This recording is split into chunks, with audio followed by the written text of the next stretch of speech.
aba QYT Healthcare Traditional Chinese Medicine abasangibwa Nansana ku Yesu Amala mu maaso ga Total ku kizimbo kuliziwa Hair Academy bakutegeeza nti weebale nnyo okujjanjaba endwadde ez'enjawulo omuli asthma, sukaali, fibroids, ssenyiga w'ekibumba, hepatitis A, B ne C, abasajja n'abakazi ab'enyooma mu nsonga z'obufumbo, abaludde okufuluma kiyite constipation, omugongo oguluma, amagumba agakumeketa, alumizibwa mu nnyingo n'endwadde endala nnyingi. Balina ebyuma ebikebera endwadde mu buli kitundu kya mubiri eby'omulembe wamu n'abasawo abakugu mu kujjanjaba. Ate jjukira nti bataddewo promotion ng'okukebera omubiri gwonna kwa siringi $3 zokka. Kale yanguwa ofune obujjanjabi obw'omulembe anti obulamu bugagga. Okumanya ebisingawo ku bino bakubire ku 0764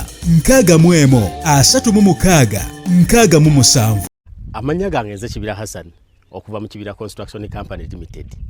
Tutunda amataka, tuzimba amayumba, tuddaabiriza amayumba, renovation tugikola, tusima amazzi. Ffe aba Kibira Construction Company Limited tutunda amataka ag'ebyapa, ag'endagaano ku makubo ag'enjawulo okugeza Hoima Road, Bombo Road, Masaka Road, Mitiyana Road. Ate tukiriza ne Kibanja Mpola. Osobola tukyalirako ku office zaffe ezisangibwa Essenge wa Kiso. Oba tukubire ku masimu gaffe 0755 36 37 82. Ojje tugende mu maaso n'okwogereza ku business yonna gy'oba oleese mu office yaffe nga bwe nzoogeddeko waggulu. Tujja kwataganira wamu kubanga bye tukola tubikola nga biri mu kkubo golokofu. Buli kimu ekigwa mu construction company tukikola. Bw'oba olina ky'oyagala okwebuuza era tukyalireko ffe ba Kibira tukubire buli kimu tusobola okukimala. Mutuusa omukisa okubabuuzaako nti assalamu alaikum wa rahmatullahi wa barakatuh. Amanya gange yenze Nyondo Rosette. Amanya ze Nyondo Witini. Gankola ne Nyondo Glim. Tuli wano ku Nyondo Glim Beauty Sport. Nga twagala okubanjulira products zonna ze tuleese. Tulina ekizigo kyaffe kitandikira ddala ku mwana omuto okutuuka ku mukadde. Kizigo kirungi nnyo kya nacho naye n'abagala okolamu ka brightening tukikola. Tulina products ez'abakyala, ez'abaami, ewamu n'abaana. Products zonna zemulaba waneeno za Nyondo Glim. Tulina ne bedroom products gamba nga tightener, pulling, eddagala infections, water, appetite, penis enlargement. Tulina manpower n'abakyala abagala okubanga ate mukola ku hips, mwagala okubanga mukendeeza embuto. Tulina beauty spots eza Nyondo Glim ez'enjawulo, Enyanama ne wano ekisozi. Mu UAE tusangibwa Dubai ne Sharjah nayo tulinayo branch. Mwana watu gwa batasobodde kujja kutusinkana we tubeera tuli tusobola okubanga ate tukuweereza yonna gy'obeera oli. Assalamu alaikum wa rahmatullah. Abaddu ba Allah n'abazaana be, abasiraamu n'abatali basiraamu, mbazigirira omuddu wa Allah. Kakensa Professor mu kulombeddwa ku buli nsonga zonna. Ono si mulala Haji Najibu basajja baka. Ono alumba edduwa ezitebenkeza obufumbo. Edduwa ezikuwa obwenkanya nga wanyagibwako ebibyo oba nga waferebwa. Edduwa ezigulawo enzigi erimu abaagala okugenda ku byeyo n'obeyuka mu nsi eno. Mmwe abali ku byeyo abaagala empapula z'obutuuze, edduwa weeziri. Edduwa ku ndwadde, edduwa ezikuuma ekintu kyo, edduwa ezikuba abalabe, edduwa ezikuba abalogo, mmenye kindeke ki na buli dduwa yonna gye baweetaze. Ate nno ku buli nsonga bangi mubadde munjogerako bungaasirise nnyo, bingi bitambula. Lukwago bamukutte, balooya ba Besigye tebabakiriza mu kooti. Minisita wa Ssemateeka akyogerako ki? Nze nga minisita wa Ssemateeka ne Sigeddamuzi ninga linesman muzannyo gw'omupiira, siina firimbi naye nina bendera. Omupiira we gufuluma nga mpanika bendera. Ebiseera eby'emabega nzize mpanika bendera era nakati njagala kuwanika bendera. Okutulugunya omuntu yenna kimenya mateeka. Okozesa amaanyi agasusse ng'okwata omuntu kimenya amateeka. Okusiba omuntu n'otamutwala mu kooti oluvannyuma lw'ennaku 2 kimenya amateeka. Kangateko na kino, okuyingiza omulwadde eyeetaaga obujjanjabi mu kadunkulu nakyo kimenya amateeka. Kiri mu Prisons Act. ng'eggwanga twogere n'eddoboozi limu obutakoowa nga tukubiriza buli muntu yenna ali mu kifo kyonna eky'obuvunaanyizibwa ng'alina obuyinza ffenna tugondere amateeka agaliwo nga tutandikira ku ssemateeka constitution ya Uganda. Omukulembeze wa opposition alondebwe buli mubaka atali wa NRM. Ensonga eyo yaliko mu maaso ga parliament n'egigoba. Kati ekomyewo nayogeddeko n'omumyuka wa Attorney General ne mubuuza oba parliament etusabye tuwandiike etteeka eryo. N'agamba nti yafunye instruction okudraftinga etteeka eryo. Ne mugamba nti iPod Summit weba etudde ensonga ezo zikwata ku bibiina. N'olwekyo mu lukiiko olunaabeeramu ebibiina byonna ebiina obukulembeze mu Parliament, ensonga eyo tulina okugiteesaako. Naffe tubawe ku magezi. Naye nga tetunaba kulaba tteeka lyennyini, siina bingi byakwogera. Kubanga ekyali mu Parliament kya kubawa rukusa kuleeta etteeka. Kati etteeka bali mu kulidraftinga era tulinze tulirabe tumanye baani abalonda, baani abasobola okwesimbawo, kubanga ffe nga DP tumanyi nti Abannayuganda be basalawo namba emu ne namba bbiri. Kati President w'eggwanga ava mu kibiina ekikutte ekifo ekya namba emu. Akulembera opposition mu Parliament, mu kulaba kwaffe alina okuva mu kibiina ekikutte ekifo ekyokubiri. Ekyo Abannayuganda be bakisalawo. Kati ogamba nti eyakutte ekifo ky'omunaana ate ekibiina kye kireete leader of opposition, tulinze batumatize. Naye nga ffe tulaba nti ffe nga DP tetutya muntu yenna kuleeta birowoozo bye, kubanga tulina obwongo obutunuulira buli nsonga, naffe ne tukuwa ebirowoozo byaffe. Mwalaba ekiwandiiko ekyava ewa General Saleh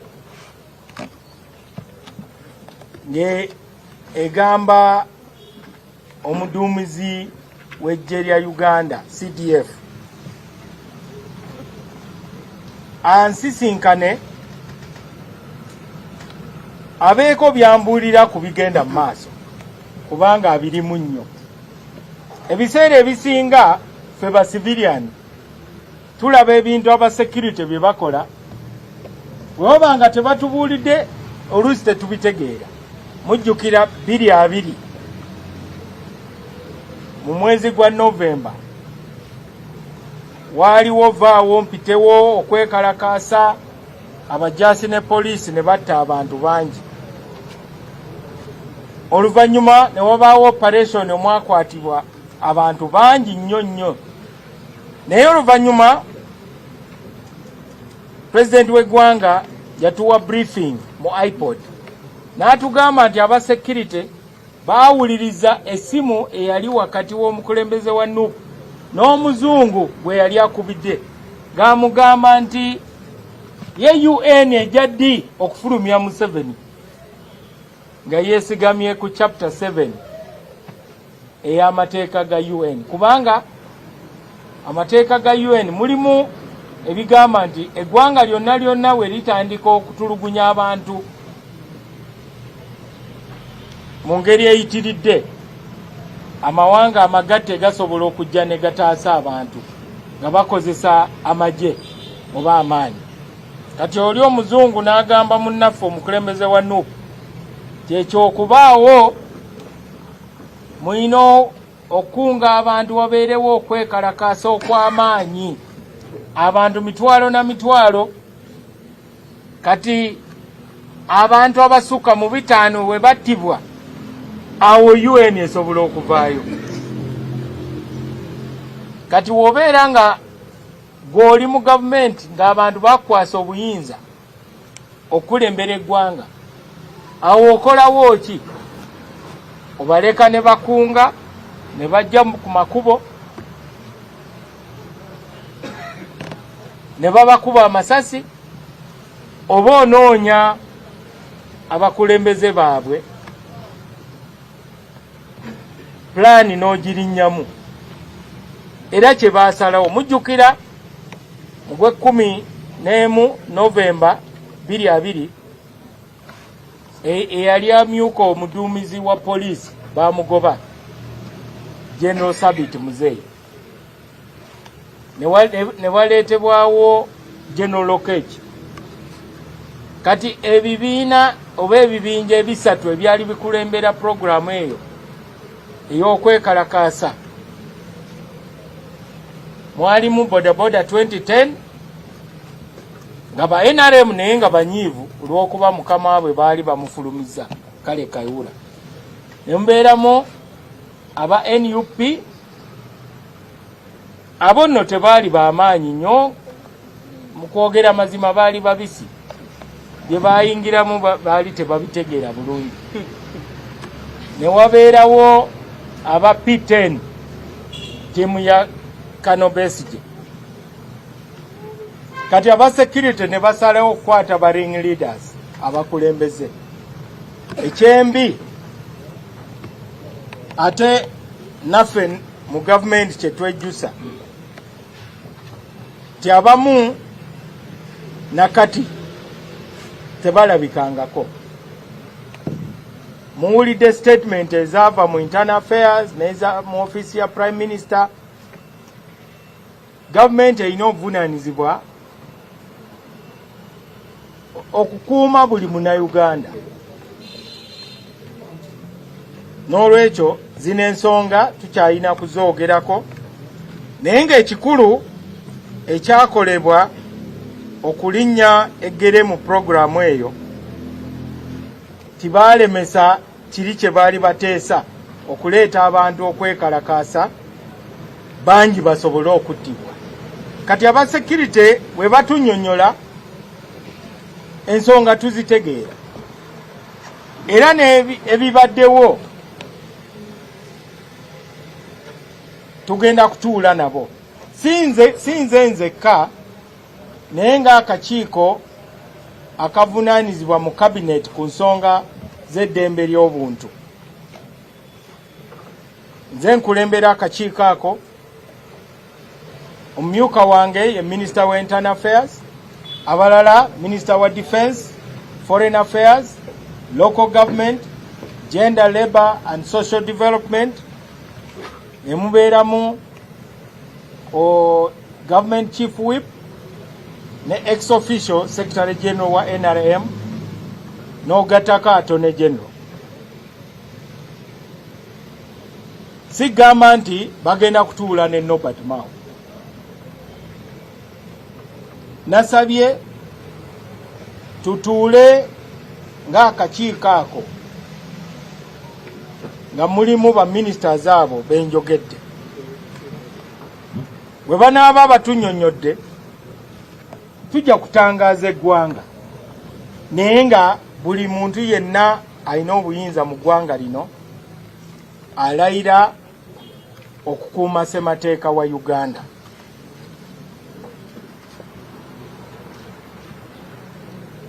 Obuli bw'enguzi, obumenyi bw'amateeka, okutyobola eddembe ly'abantu, byonna tubiyita kukozesa bubi obuyinza bw'olina. Obuyinza bulina okubeerako breeki. Toyinza kuyingira mmotoka ne weebanga nnungi etya ne bagamba nti tukwaniriza naye manya nti emmotoka eno terina breeki. Tosobola kugirinnya. Buli muntu alina obuyinza yeetaaga abeereko ne breeki. Nze nga linesman wempanika bendera tunulira refare. Refari ye president w'eggwanga era ye commander in chief. Juzi yayogera kuba naye alayira okukuuma Abannayuganda n'okukuuma ssemateeka. Ne CDF yayogera ekaweeweta. Naye nga Norbert Mao era nga munna-DP ndaba nga mu Uganda mulimu bano be tuyita ba extremists, ba radicals. Ye CDF agamba ali mu kulwanisa ba radicals mu opposition. Naye ne mu NRM mulimu ba radicals. Kuba ba radicals be bannemesa okufuuka speaker. Kuba bo bagamba ekintu kino kyabwe obaani baleete buleesi kasitaba nga ayambadde yero. Naye fe abatali ba radicals fe abangi mu Uganda naye tusirise nnyo. Waliwo abaagala enkyukakyuka mu ggwanga naye balengera pulezidenti w'eggwanga ng'omuntu ali waggulu muti ne bagamba nti olina okukka wansi oba oyagala oba toyagala. Ne bajja ne Jambiya ne basalawo omuti bwakiri baguteme ne beerabira nti nabo muti bagwetaaga. Naye fe abamu abatali ba radicals, abatali ba extremists, fe twagala tukole amadaala omuntu gwe tukanyizaako okubeera waggulu alinye mpola agende waggulu, n'ali waggulu ng'ekiseera kye kituuse eky'okukka alinye mpola mpola. N'olwekyo tukyuse ebyafaayo bya Uganda, kubanga mu Uganda tetukyusanga ku bukulembeze mu mirembe. Bannaffe abali abeeyita ab'opposition, naffe tuyige okulaba nti embeera zigenda zikyuka. Tokyusa bw'olaga naye kyusa entambula.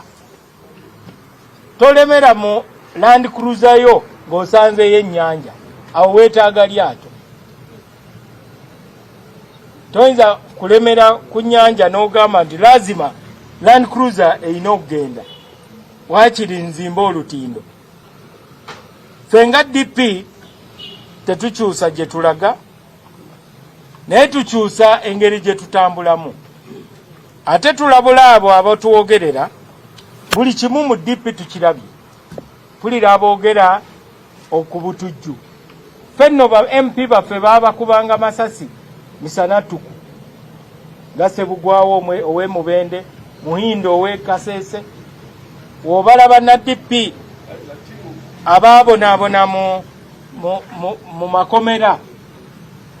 N'olwekyo ebyo temuyinza kubitusomesa. N'aba NRM balina okimanya nti olutalo olwaleeta NRM mu buyinza, abaasinga okulufiiramu baali ba DP, kubanga obululu obwabibbwa bwali bwa Dr. Semogerere. UPM teyalina bululu. Nga ssentebe wa summit ya iPod, njagala kutegeeza eggwanga tinasaba pulezidenti w'eggwanga, kubanga njagala abeerewo nga iPod summit etuula, atuwa olunaku lwe tusobola okutuuza summit. N'alagira principal private secretary we ti ng'omwezi guno tegunaba kuggwa iPod summit ejja kuba etudde. Ate mbadde mu kwogeraganya ne Ssaabawandiisi wa NUP ne leader of opposition, era nsuubira mu lukiiko olwo tugenda kubaaniriza bafuuke bammemba ba iPod.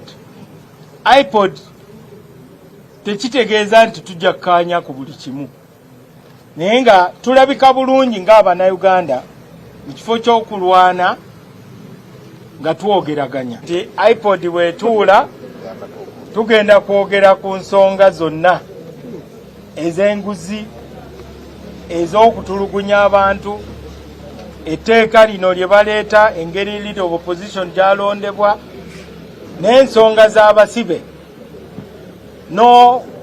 n'eddembe ly'obuntu. Ensonga ezo zonna tulina okuzoogerako. Naye nga aba NUP bwe bagamba nti tebanafuna bbaluwa batuufu kubanga olunaku tetunaba kulukaanyaako, tulina kusooka kukaanya ku lunaku, era nsuubira mu wiiki eno oluvannyuma tubawandiikira ebbaluwa. You as going to court to secure the release of the Honorable Mwanga Kivumbi as one of the sureties, and he was granted bail. The following day, on Friday, he was en route to Kampala, and he was intercepted and taken by armed men in a Toyota Hiace vehicle, popularly known as a drone. That was Friday, Mr. Speaker. Today is Tuesday. His family has been looking for his whereabouts, and the rest of us colleague leaders. Now, my questions to government are twofold. Number one, where is the Honorable Muhammad Mwanga Kivumbi? Number two, is this the new normal? Because it's important that we know. Is this the new normal of how government will, they call it arrest? We call it an abduction because, Mr. Speaker, the law stipulates what an arrest is in Article 23 of our country's constitution. The Attorney General is here. He's a very senior lawyer. In fact, he has lectured most of the lawyers in town. Article 23 is very succinct.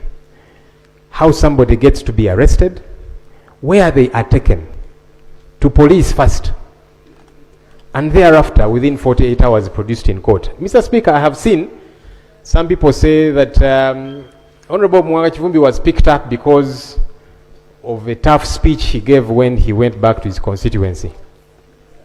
Now, that's problematic on two fronts. One, who determines that what he said was illegal? I thought it's a court of law. Who gets to determine that? Let's even imagine, Mr. Speaker, for argument's sake, that he said anything that is ultra-vires. Who determines that? I thought it's a court of law that does. Government has several times been urging the population to avoid mob justice. And on that front, I agree with government. Government officials, police, and so on, they say when you catch somebody, even if you catch them in an act, never mind that sometimes it's mistaken identity and somebody gets beaten, yet they've done nothing wrong. But that even if you catch somebody, whether stealing something of yours or whatever the case might be, government has been telling the population, take those people to police. Don't beat them up. And on that regard, I agree with government. So why doesn't government do the same thing it tells people to do? We need to stop preaching water and yet we drink wine. If you're telling people, if you catch somebody, they've stolen your money, your whatever, take to police, please don't beat. Why isn't government doing the same? If you assume that somebody has broken the law, produce them in court. It's now been 4 days, Mr. Speaker. We don't know where Honorable Mwanga Kivumbi is, and we do hear, I've seen some pictures on social media, I don't know if they are authentic. Bruises, blood, I don't know. And the only way that can be cleared is when we get to know where he is. Mr. Speaker, you see, we were here in September of 2021. Again, some who are saying it's because of what he said. Honorable Segirinya Muhammad and Honorable Alan Sewanyana were granted bail by court. As they were getting out of Kigo prison, outside the gates of Kigo prison, they were abducted. They had not said anything anywhere. In June of 2024, the Honorable Paul Akamba, who were here with him in the 11th Parliament, he was granted bail. He was abducted within court precincts. So, the Attorney General needs to help us understand. Number one, where is Honorable Muhammad Mwanga Kivumbi? He needs to be accounted for. But number two, is this the new normal? Have we now veered off what the law does stipulate, learned Attorney General? Thank you. I think I don't know whether I should go directly to the Attorney, because there are issues beyond him. I was feeling I should go to the Right Honorable Deputy Leader of Government Business, who is leading his troops here, and he will be comfortable to pick any of the officers, of the colleagues, to support him. Thank you, Right Honourable Speaker, and I thank my brother, Honourable Senyonyi, for his intervention. I have heard him clearly, but for me also to be able to give you a fitting answer, I request that I return tomorrow and give you a fitting answer. Thank you, Mr. Speaker. Honourable Senyonyi, I don't want to be diverted beyond that, and tomorrow is not far. Mr. Speaker, there were twofold issues. The where, we can wait for tomorrow because he probably has got to find out. It's not him who picked up the honourable member. So, yes, we hope that tomorrow we get feedback on where he is. But my second question, and that's why the learned Attorney General is here, was for the country to be guided. Is this the new normal? Because that doesn't have to wait until tomorrow. Because the Constitution is succinctly clear. Attorney General?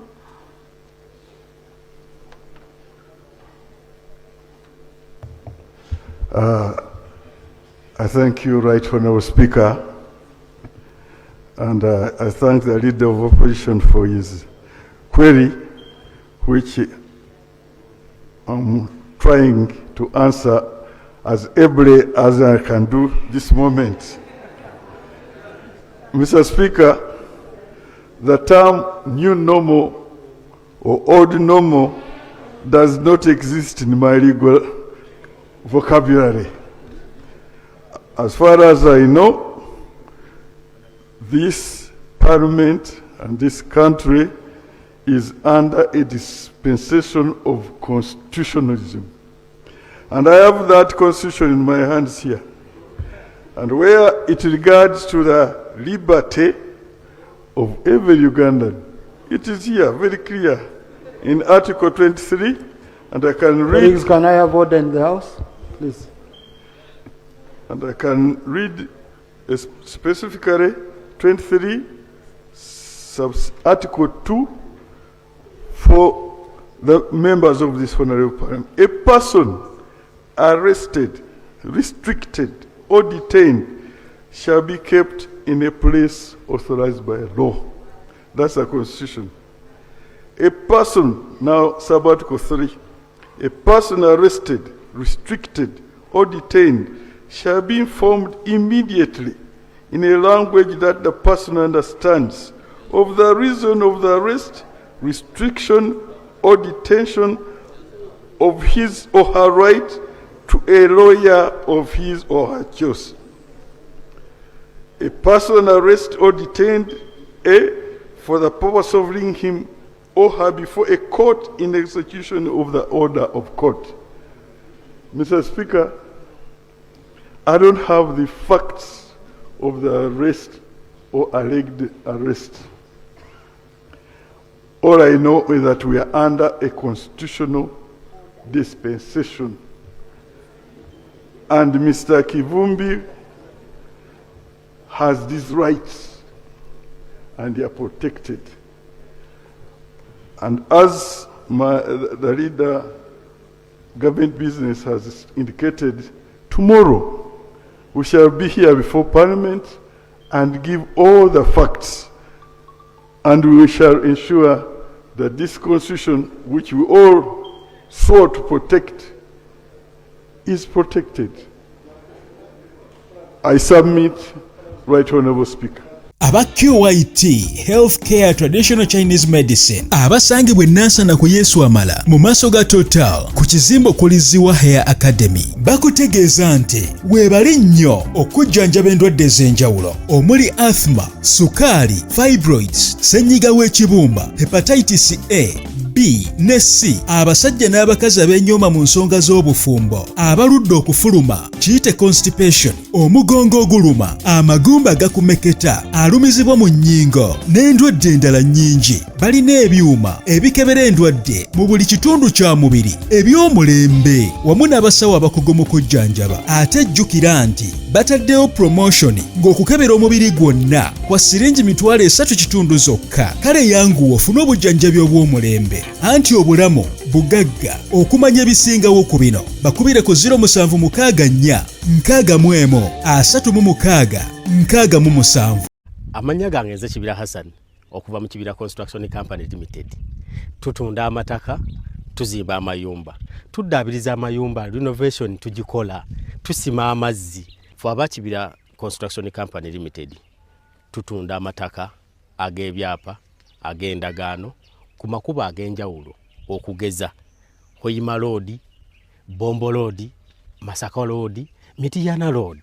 Ate tukiriza ne kibanja mpola osobola tukyalirako ku ofisi zaffe ezisangibwa Senge wa Kiso oba tukubire ku masimu gaffe 0755 36 37 82 ojje tugende mu maaso n'okwogeza ku business yonna gy'oba oleese mu ofisi yaffe nga bw'enzoogeddeko waggulu. Tujja kwataganira wamu kubanga bye tukola tubikola nga biri mu kubogolokofu. Buli kimu ekigwa mu construction company tukikola. Bw'oba olina ky'oyagala okwebuuza era tukyalireko ffe bakibira tukubire buli kimu tusobola okukimala. Ntuusa omukisa okubabuuzaako nti assalamu alaikum wa rahmatullahi wa barakatuh. Amanya gange yenze Nyondo Rosette. Amanya ze Nyondo Witini gankola ne Nyondo Gleam. Tuli wano ku Nyondo Gleam Beauty Sport nga twagala okubanjulira products zonna ze tuleese. Tulina ekizigo kyaffe kitandikira ddala ku mwana omuto okutuuka ku mukadde. Kizigo kirungi nnyo kya natural naye n'abagala okukola mu ka brightening tukikola. Tulina products ez'abakyala, ez'abaami ewamu n'abaana. Products zonna zemulaba waneeno za Nyondo Gleam. Tulina ne bedroom products gamba nga tightener, pulling, eddagala infections, water, appetite, penis enlargement. Tulina manpower n'abakyala abagala okubanga ate mukola ku hips mwagala okubanga mukendeeza embuto. Tulina beauty spots eza Nyondo Gleam ez'enjawulo Enyanama ne wano ekisozi. Mu UAE tusangibwa Dubai ne Sharjah nayo tulinayo branch. Mwana watu gwa batasobodde kujja kutusinkana we tubeera tuli tusobola okubanga ate tukuweereza yonna gy'obeera oli. Assalamu alaikum wa rahmatullah. Abaddu ba Allah n'abazaana be abasiraamu n'abatali basiraamu mbazigirira omuddu wa Allah Kakensa Professor mu kulombeddwa ku buli nsonga zonna. Ono si mulala Haji Najibu basajja baka. Ono alumba edduwa ezitebenkeza obufumbo, edduwa ezikuwa obwenkanya nga wanyagibwako ebibyo oba nga waferebwa, edduwa ezigulawo enzigi erimu abagala okgenda ku byeyo n'obeyuka mu nsi eno. Mmwe abali ku byeyo abagala empapula z'obutuuze edduwa weeziri, edduwa ku ndwadde, edduwa ezikuuma ekintu kyo, edduwa ezikuba abalabe, edduwa ezikuba abalogo, mmenye kindeke ki na buli dduwa yonna gye baweetaze ate nno ku buli nsonga.